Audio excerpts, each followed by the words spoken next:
Welcome to the channel. Welcome to today's run through of all the latest Manchester United news and transfer updates, keeping you right up to date with everything. I'm Jamie. Before getting into it, smash a like on the video, subscribe to the channel if you are new. And let's jump into it. Firstly, give us your thoughts. How are we feeling ahead of the big one tomorrow? I'm actually surprisingly optimistic, which makes me feel nervous. I don't know why. It's a difficult one to predict, though, isn't it? Because that's United at the moment, isn't it? We just don't know what we're going to get every week. We're capable of going anywhere, I think, and giving any team a game on our day.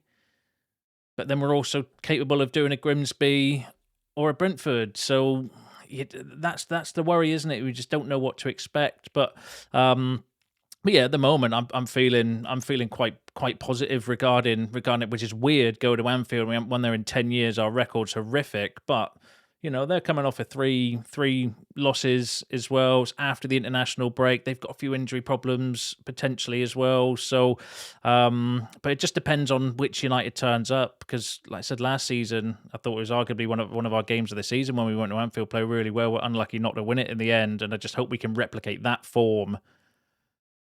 But tomorrow it will be different. As soon as I wake up in the morning tomorrow, I'm going to be proper bricking it. But get involved in the comments. Let me know how you're feeling ahead of the game tomorrow. So, firstly, then let's run through a few of Ruben Amorim's quotes from the press conference yesterday. So he was asked directly around the comments over the international break by Jim Ratcliffe and the 3-year thing. So he said, so he was asked, I know you always talk about how much you're in control and the leadership here, the likes of Sir Jim, Jason Wilcox. So Jim, some really positive comments for you over the break, really backing you. How do you feel when you see those types of comments? So Amorim replied, he tells me all the time, sometimes with a message after games, but and Jim knows that football is not like that. So the most important thing is the next game. You cannot control even the owners. You cannot control the next day in football. So I know that, but it's good to hear that also because of the noise. But he tells me, and Omar and Jason tell me all the time. So he's confirming there that he does have these sort of conversations, and everybody at the club, Omar, Jason and Sir Jim, are all supportive of Ruben Amorim, but also in the same comment, he's not naive enough to know that if he continues to lose games, then it's the inevitable. That would be the same for any manager, though, at any football club.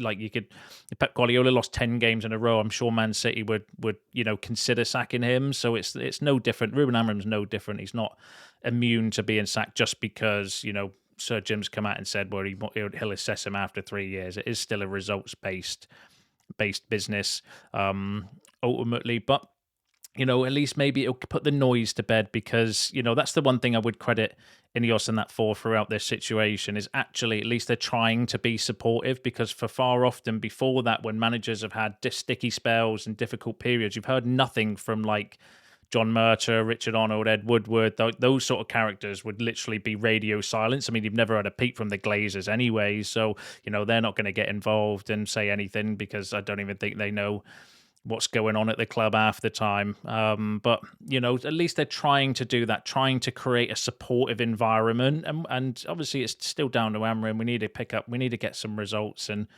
at least if anything, we need to see some improvement, see some positivity as well, and hopefully that can start from tomorrow. But now he's not the only one who's kind of given some quotes as well. I'm not going to go through it with them, but Bruno Fernandes said similar things as well. He said if Sir Jim Ratcliffe shares the players' opinion, namely that the manager is the right person for this role, then it's a good thing to have two groups of people who share the same view. So Bruno Fernandes also come out in support for Ruben Amorim, which, again, he's club captain. No one's going to sit in an interview on TV unless you're Cristiano Ronaldo and absolutely slate the club and slate the manager and slate what's going on at the club. That's reserved only for, I think, for Cristiano Ronaldo and his interviews and I suppose when you're the GOAT of the game and one of the best, you can maybe get away with that. So well, let's go through a couple of other things that I picked up on from Ruben Amorim's press conference. So firstly, Big question mark regarding the goalkeeper situation. So specifically when asked on Senne Lammens, he said, when your goalkeeper puts in a performance like that on debut, United fans are calling him the new Peter Schmeichel after less than 90 minutes. Does that make him impossible to drop even for a big game like this? So Ruben Amorim replied saying, impossible, nothing is impossible. You have to prove during the week, but of course he did a great job. It is possible that he is going to start the game. So I think Amorim, I think Senne Lammens is going to be starting. I mean, he'd be stupid not to. Like, can anyone justify dropping Senne Lammens after that and picking Bayinda ahead of the game tomorrow? I don't think there's a fan out there that would do that. He said the first impression in this club is really important to maintain the level, even more important, and it's really difficult. So he's not Schmeichel yet. He's a young guy with talent. He showed a lot of composure and the fans liked it. But again, that's in the past. We need to improve next game. So Ruben Amorim, I think, effectively saying there that Senne Lammens is going to be in net tomorrow, which is good because, you know, I can't even imagine why you would go back to Bayinda after. I know it's only been one game, but it was so important for that calming presence that it just made, like, I said it in the match reaction after the game, I could feel the relief of almost every single Manchester United fan when he came out and claimed a cross, and that's a sad state of affairs, but that's been Man United's goalkeeper problem for years. Even De Gea wasn't particularly good at doing that as well, so he'd settled a lot of nerves, and hopefully he can continue on tomorrow. There's actually been some really good pieces over the last couple of days regarding Senne Lammens specifically as well. So this was a piece in The Athletic when they were covering,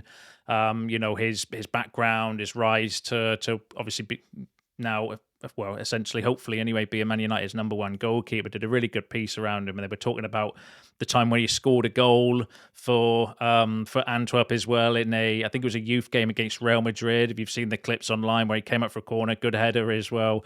But their former club at Bruges youth coach said the following to say. So again, this is from The Athletic, saying that Senne Lammens often asked to play outfield during training, and at times he was even better than some of the outfield players as well, which is good. So that will help him with his distribution and stuff as well. Hopefully not as crazy as Fabian Barthez, for those old enough to remember him in his days in goal, where he liked to think of himself as a bit of an outfield player as well. In the same report, though, it said that Senne Lammens actually began his football journey as a striker, but at age 10, he decided he wanted to become a goalkeeper. His brother Tom explained it was mainly because he didn't want to be a substitute and hated sitting on the bench, and he wasn't a big fan of all the running in training as well, so that's fair enough. So he used to play up front as a child, and then age 10 decided to go and goal because he wanted to play every minute of every game and he couldn't be bothered to run around, which is fair enough. And then there's been a really good piece as well from the Mail regarding Senne Lammens as well. So he said, this is the part I picked up on from the report, though I'm not going to read through all of it, though. He said, at United, they are impressed with how calmly Lammens is taking it all in his stride. He is suited well and moved into a new house after several weeks in a city centre hotel. Lammens is asked to come to Carrington on days off for extra sessions and takes detailed notes after games and training. Those traits are familiar to those who've helped shape his career at Antwerp and Club Brugge as well. And he did say that in his initial interview, didn't he? That he likes to take notes after games to learn and study. And you know, I like all of that. It's just a lot of positivity. I'm sure Solskjaer used to do that as well. You know, I'm pretty sure I remember rightly that Solskjaer used to write down little bits and keep like a diary or a journal around things. I think it was in preparation to becoming a manager and a head coach, where he would note down how he felt after certain training sessions, how Sir Alex helped him, or what he said, how it made him feel, and bits like that as well. So I like all of this regarding Senne Lammens. I think he seems like a right character. And ultimately a real professional that's wanting to perfect his game and learn and develop. So hopefully he can have a banger tomorrow. Keep us in the game at least anyway. Because if he has a good game and, you know, worst case, then we'll come away with a 0-0.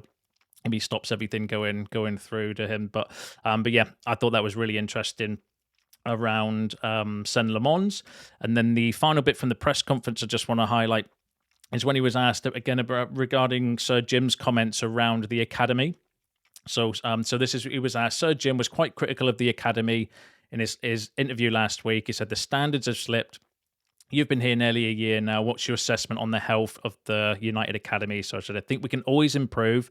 I'm not the best guy to ask, so I'm here for a year, and our results are not being so good. I am not the guy that is going to say the academy is not up to shape, which is fair enough. He's basically said, look, I can't criticise the academy because I've only been here a year, and it's not like the first team are performing particularly well at times through his time here as well, which is it is what it is. What I know is that especially nowadays with the fair play and the feeling of the club, the academy is really important. We need to take care of that. We need also to give the right conditions for all the people that we have here to do a better job, because sometimes it's not just you are doing a bad job, but we need to see the kind of conditions they have to do a great job. So again, Amorim alluding to the stable environment, basically making a first team stable in order to then integrate the youth team, which is obviously what our problem is, isn't it? And that's the worry with the club, isn't it? It's the consistency of the senior players that's causing a problem, because you don't know what you're getting out of your senior players. How can you then throw a youth player into that sort of environment as well? It says we're always in contact with Travis. Try with the kids, trying to bring the right kids for the training, trying to make the relationship with the academy. So I think if you look at our club, we are trying to improve. We have a lot to improve, not just the academy, but in all aspects of our club as well. So Ruben Amorim effectively kind of saying, look, I'm not the one to judge the youth team because I've only been here a year, and it's not like the first team a banging form, and he's got to fix that first. But then also saying, look, until I fix the first team, it's going to be difficult to bring in the young players because it's not the right environment. Because like I said, the inconsistency of our senior players, like Nicky Butt, I'm going to run through some of Nicky Butt's comments and quotes in a second, but one of the comments he came out with was saying that, look, he could afford, when he was coming through, to be like putting an average performance, because he had senior players around him that would help carry the young players. The problem I think we've got, or a lot of our problems at the moment, I think anyway, are the fact that our senior players are the problem, because they're the inconsistent ones. And I was thinking about this before doing this video, and I was trying to think around who actually has been our most consistent player this season, and this will sum it up, because I'm thinking De Ligt's been pretty consistent. I'm thinking Mbumo's been pretty consistent as well. I'm not saying good and they can't improve, but you're generally getting a similar type of performance from them week in and week out. I think De Ligt and Mbumo. And then I was struggling after that, because Bruno's been up and down. He's had good games and bad games. Luke Shaw's been up and down, good games, bad games. The rest of the team has been injured, like Dallo, and some of our other senior players have been injured and in and out of the team as well. So how can you then throw a young player into that environment when you're, when effectively from the team, in my head, I'm like, well, probably only those two that have been consistent performers, and that's just this season as well. So you can see why maybe throwing kids into the limelight can be a little bit counterintuitive. But then on the flip side of that, I also think that sometimes we need a little bit of young blood, and that little bit of imagination and that little bit of naivety can go a long way, can bring the others up as well. But one of the young players that's doing really well behind the scenes is none other than Shea Lacey. So Simon Stone, this was a couple of days ago, saying that Shea Lacey, Jim Thwaites and Jack Fletcher amongst the youngsters training with Manchester United seniors this morning, as shown on Sky Sports, who reports some senior players, including Bruno Fernandes, Casemiro, were given extra time off after the international. So because some of the senior players, because of travelling and the minutes they played on international break, got a little bit of extended time off. So the mantra of the club is to bring in young players to help the numbers, to play the training games and all that stuff. And Shea Lacey, Jim Thwaites and Jack Fletcher came in. But there's been some really interesting things regarding Shea Lacey as well. So Shea Lacey also trained with the first team again today. So that was yesterday. So Shea Lacey's been involved in first team training twice. No other, and he was the only academy player involved. So even when the senior players did come back, Shea Lacey stayed training amongst the first team as well. Trained yesterday with the group, continues to impress. Rested players returned to as well. So we had a few young players turn up to training while the players from international were given an extra day off to help fill in the numbers and, for the training games and stuff like that as well. And obviously give them, get them around the first team squad and help their development. But Shea Lacey was the only one that stayed within the first team training as well. And this is definitely a player to keep an eye on and pay attention to. In the Mail, they did a report where they're saying the Daily Mail Sport revealed that Lacey has left a lasting impression on Amorim and his coaches this season. When drafted into training sessions, the first team boss is said to be very infused by by this version of Lacey, one that Amorim's staff see as playing with a freedom that previous injuries robbed him of, because he has had a bit of a bad time with injuries, but now maybe he's getting past that, and if he's past the injuries, past the worry around getting injured again, that can only be positive for him and his development. Amorim treats him like any other first team player, no kid gloves or special treatment for being an academy player, as other youngsters who broke through, such as Harry Amos, can attest. This is a clear sign just how highly Amorim rates you. Lacey and Amorim speak with increasing regularity these days, plenty of one-on-one conversations around the training group, and there is said to be an eagerness to put Lacey in a position to succeed in the very near future. So one to keep an eye on.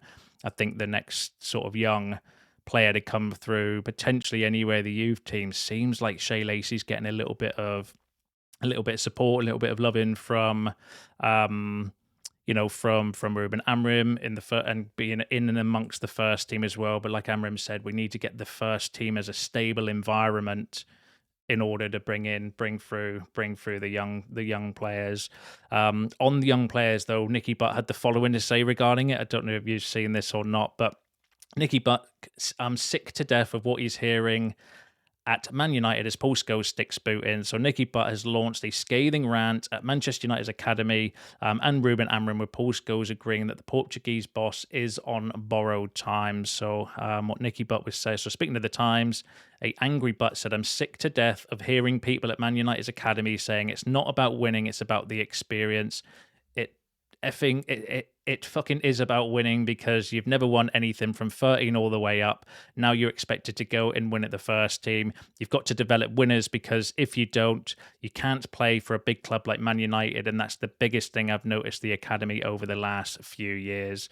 And he says, I know it probably sounds like I'm saying this because I left, but it's not. It's about winning, and it's not. And if it's not about winning, then you're at the wrong club. And so Nicky Butt effectively saying that, he doesn't like the fact that at certain age groups at United, they're no longer breeding that winning mentality, which I agree with, but it's not Man United's fault. The FA have it's an FPPP, which I've totally forgotten what it stands for, but there is a mandate effectively from the FA that says you cannot put pressure on kids and make a winning environment. So while I agree with Nicky Butt that it doesn't sound very good, in defense of the club, it's got nothing to do with the club. It's an actual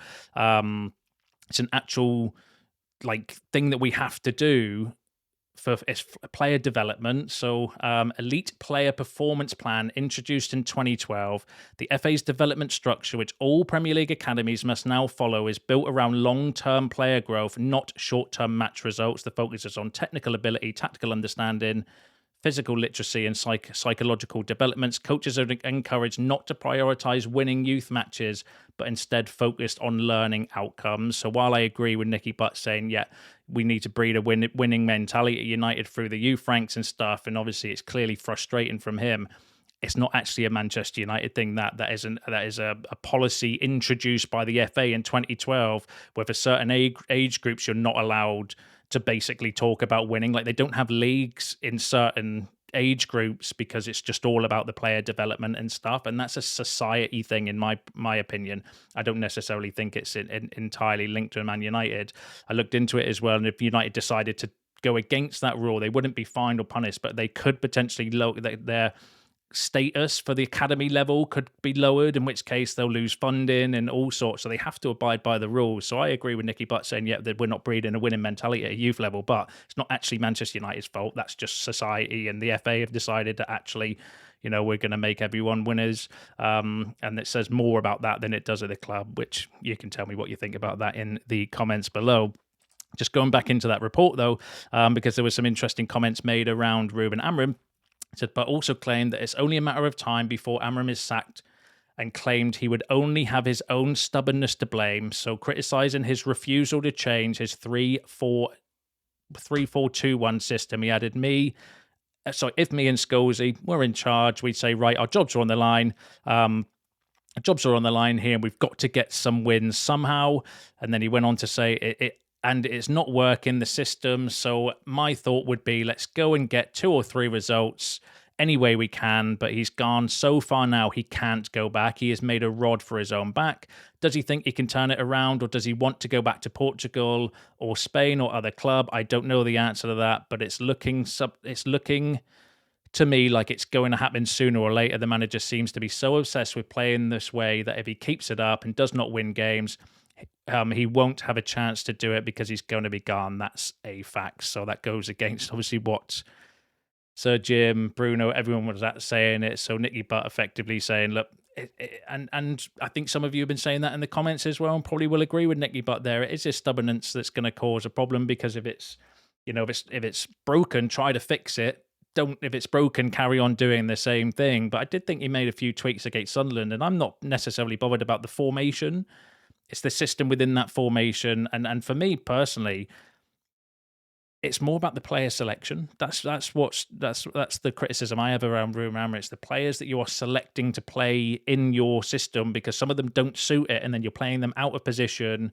And then if someone has a bad performance, you'll still play them in that position anyway. Like it's the team selection more for me that I have a problem with. But according to Nicky Butt, he's basically saying, look, if he carries on doing what he's doing, he's probably going to end up losing his job, because what he's done up until now has not worked, and there's nothing to suggest that it's going to carry on working going forward. But it's the same old problem, isn't it? It's the same old conversation around the system, and ultimately, we need to do better, don't we? We do need to do better on the system, though.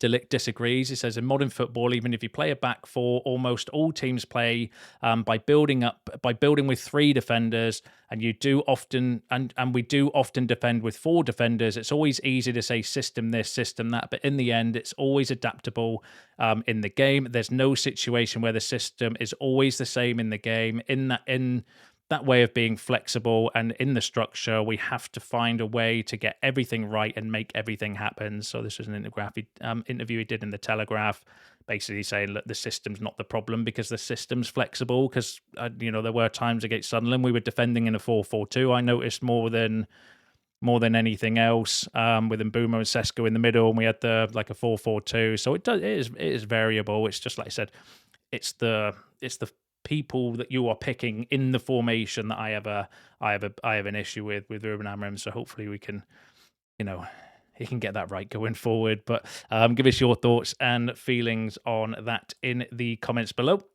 And then the final story I wanted to go through with you is some comments from. In fact, let's go back through some comments from Paul Scholes first. So. This was interesting from Scholes.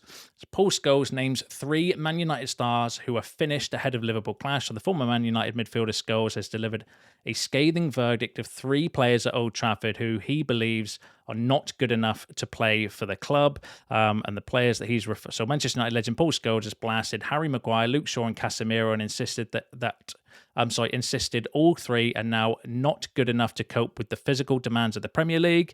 In an interview with The Times, Scholes said Shaw, Maguire, Casemiro, they're all great players, but they're at the stage of their career now where you get found out in the Premier League if you're not physically good enough. Their bodies are not athletic enough, they're not strong enough, and they're not quick enough.